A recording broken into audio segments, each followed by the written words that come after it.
Shalom, berakar dalam firman hari yang ke-80. Kita akan membaca dan mendengarkan firman Tuhan dari 1 Samuel pasal 1 sampai 3. Mari kita berdoa.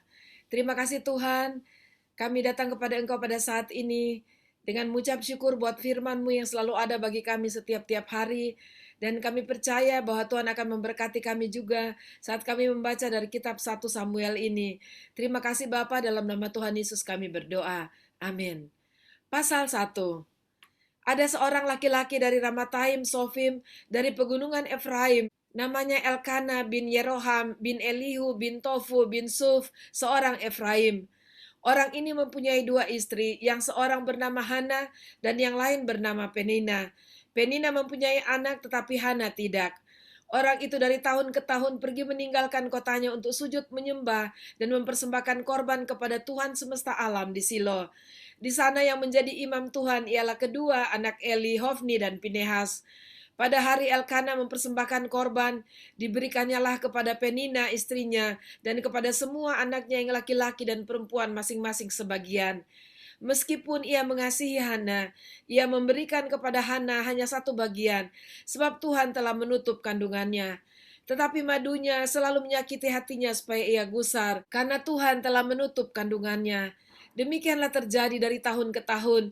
Setiap kali Hana pergi ke rumah Tuhan, Penina menyakiti hati Hana, sehingga ia menangis dan tidak mau makan. Lalu Elkana suaminya berkata kepadanya, Hana, mengapa engkau menangis dan mengapa engkau tidak mau makan? Mengapa hatimu sedih? Bukankah aku lebih berharga bagimu daripada 10 anak laki-laki?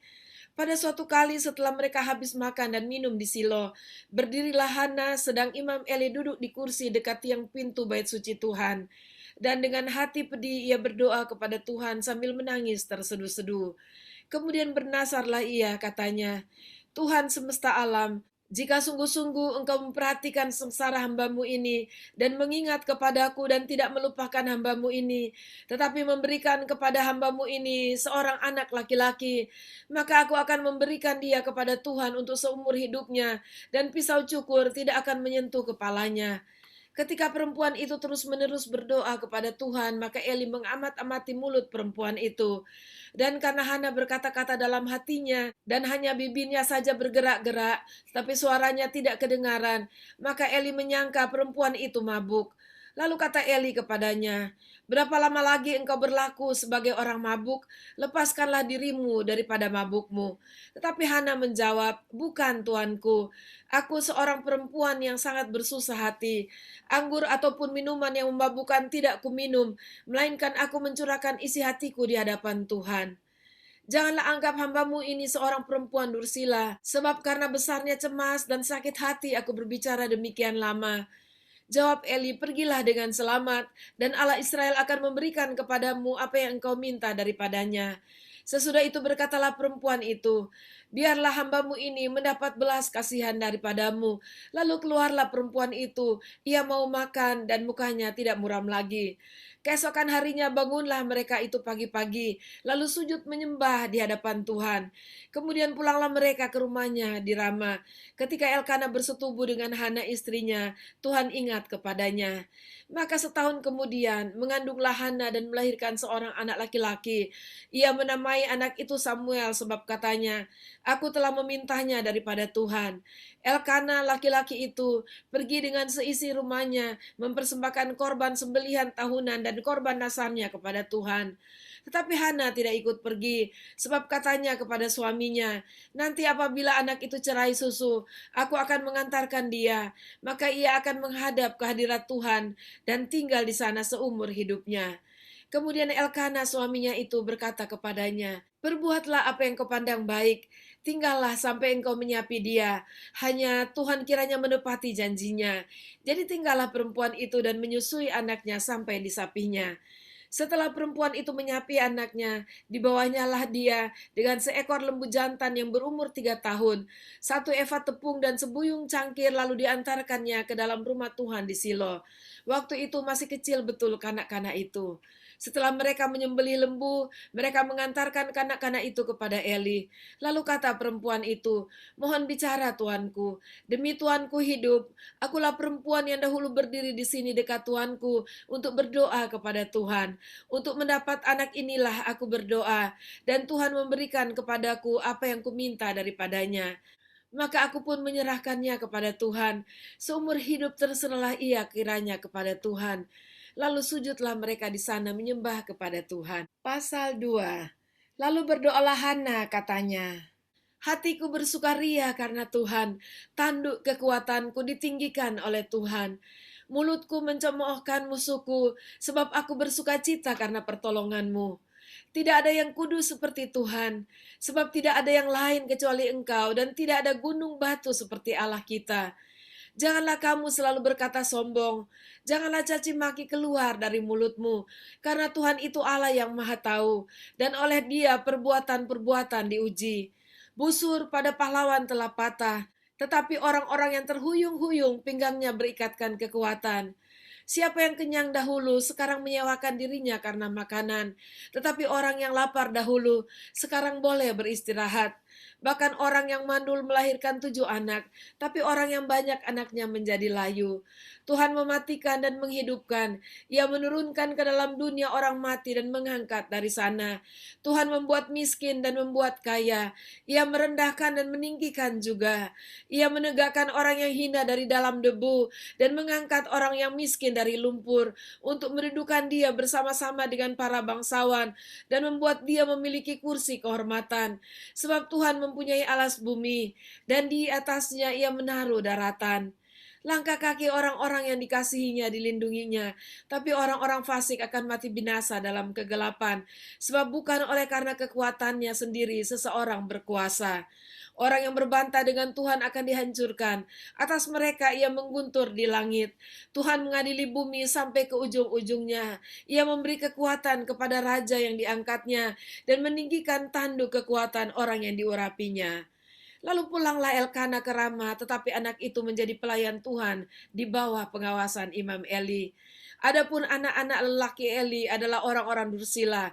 Mereka tidak mengindahkan Tuhan ataupun batas hak para imam terhadap bangsa itu.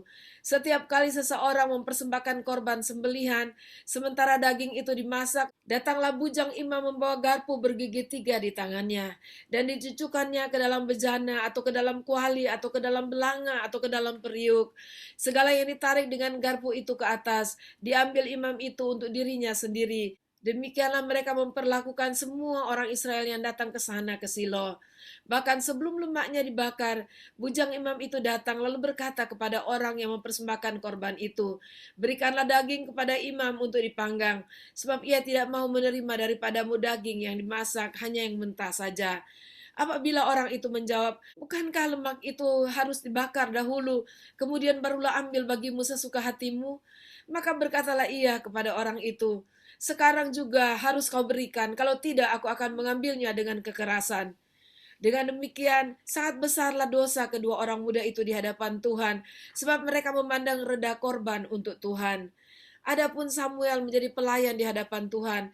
Ia masih anak-anak yang tubuhnya berlilitkan baju efod dari kain lenan.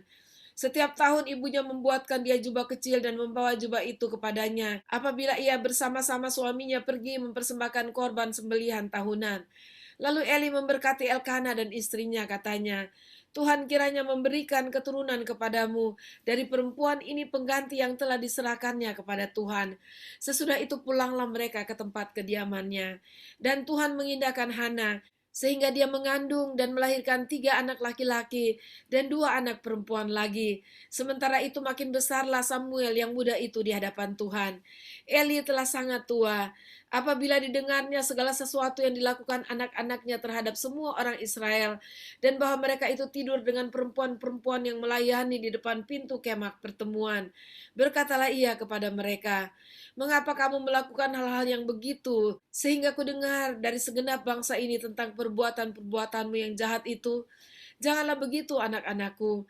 Bukan kabar baik yang kudengar itu, bahwa kamu menyebabkan umat Tuhan melakukan pelanggaran." Jika seseorang berdosa terhadap seorang yang lain, maka Allah yang akan mengadili. Tapi jika seorang berdosa terhadap Tuhan, siapakah yang menjadi perantara baginya? Tetapi tidaklah didengarkan mereka perkataan ayahnya itu, sebab Tuhan hendak mematikan mereka. Tetapi Samuel yang muda itu semakin besar dan semakin disukai, baik di hadapan Tuhan maupun di hadapan manusia.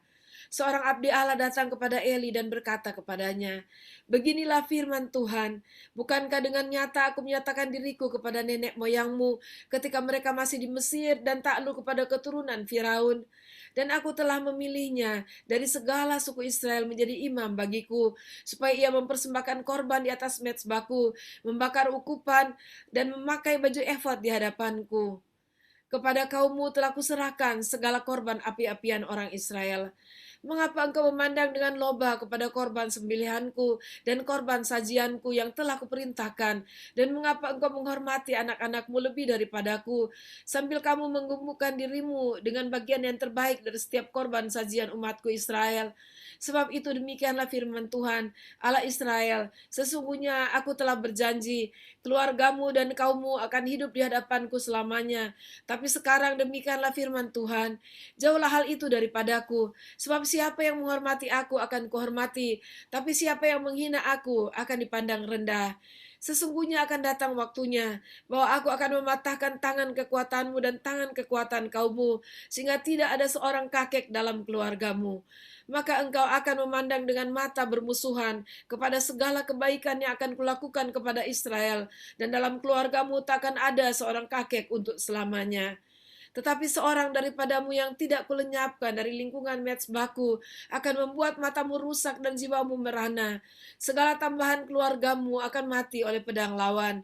Inilah yang akan menjadi tanda bagimu, yakni apa yang akan terjadi kepada kedua anakmu itu, Hofni dan Pinehas. Pada hari yang sama keduanya akan mati, dan aku akan mengangkat bagiku seorang imam kepercayaan yang berlaku sesuai dengan hatiku dan jiwaku, dan aku akan membangunkan baginya keturunan yang teguh setia, sehingga ia selalu hidup di hadapan orang yang kuurapi.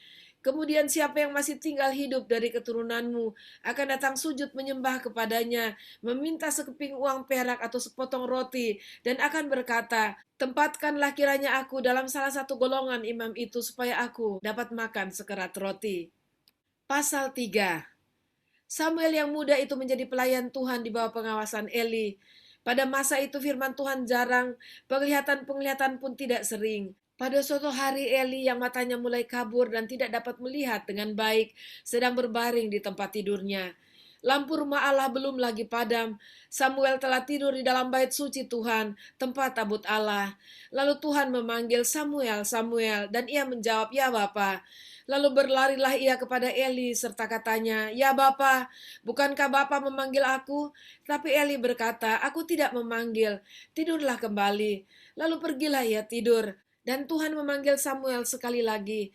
Samuel pun bangunlah, lalu pergi mendapatkan Eli serta berkata, "Ya Bapa, bukankah Bapa memanggil aku?" Tapi Eli berkata, "Aku tidak memanggil anakku, tidurlah kembali." Samuel belum mengenal Tuhan, firman Tuhan belum pernah dinyatakan kepadanya. Dan Tuhan memanggil Samuel sekali lagi untuk ketiga kalinya. Ia pun bangunlah, lalu pergi mendapatkan Eli serta katanya, "Ya Bapa, bukankah Bapa memanggil aku?" Lalu mengertilah Eli bahwa Tuhanlah yang memanggil anak itu. Sebab itu berkatalah Eli kepada Samuel, "Pergilah tidur, dan apabila ia memanggil engkau, katakanlah, 'Berbicaralah Tuhan, sebab hambamu ini mendengar.'" Maka pergilah Samuel dan tidurlah ia di tempat tidurnya. Lalu datanglah Tuhan berdiri di sana dan memanggil seperti yang sudah-sudah, "Samuel, Samuel." Dan Samuel menjawab, "Berbicaralah, sebab hambamu ini mendengar." Lalu berfirmanlah Tuhan kepada Samuel, "Ketahuilah, aku akan melakukan sesuatu di Israel, sehingga setiap orang yang mendengarnya akan bising kedua telinganya. Pada waktu itu, aku akan menepati kepada Eli segala yang telah kufirmankan tentang keluarganya dari mula sampai akhir. Sebab telah kuberitahukan kepadanya bahwa aku akan menghukum keluarganya untuk selamanya karena dosa yang telah diketahuinya, yakni bahwa anak-anaknya telah menghujat Allah, tetapi ia tidak memarahi mereka. Sebab itu aku telah bersumpah kepada keluarga Eli, bahwa dosa keluarga Eli tak akan dihapuskan dengan korban sembelihan atau dengan korban sajian untuk selamanya. Samuel tidur sampai pagi. Kemudian dibukanya pintu rumah Tuhan. Samuel segan memberitahukan penglihatan itu kepada Eli. Tapi Eli memanggil Samuel, katanya, "Samuel, anakku." Jawab Samuel, "Ya, Bapa." Kata Eli, "Apakah yang disampaikannya kepadamu? Janganlah kau sembunyikan kepadaku. Kiranya beginilah Allah menghukum engkau bahkan lebih lagi daripada itu, jika engkau menyembunyikan sepatah kata pun kepadaku dari apa yang disampaikannya kepadamu itu." Lalu Samuel memberitahukan semuanya itu kepadanya dengan tidak menyembunyikan sesuatu pun. Kemudian Eli berkata, "Dia Tuhan, biarlah diperbuatnya apa yang dipandangnya baik." Dan Samuel makin besar dan Tuhan menyertai dia, dan tidak ada satupun dari firman-Nya itu dibiarkannya gugur. Maka tahulah seluruh Israel dari Dan sampai Beersheba bahwa kepada Samuel telah dipercayakan jabatan Nabi Tuhan. Dan Tuhan selanjutnya menampakkan diri di Silo, sebab ia menyatakan diri di Silo kepada Samuel dengan perantaraan firman-Nya. Demikianlah pembacaan dan pendengaran firman Tuhan kita saat ini. Kitab 1 Samuel didahului dengan cerita Elkana yang memiliki dua istri, yaitu Hana dan Penina. Hana tidak mempunyai anak, sebab itu dia direndahkan oleh Penina. Tetapi Hana tidak melihat masalah-masalah atau tantangan di dalam kehidupannya sebagai sesuatu yang membuat dia menjadi orang yang jahat. Tapi dia datang kepada Tuhan dengan sungguh-sungguh, berseru dan memohon pertolongan dari Tuhan. Dan Tuhan menjawab doanya.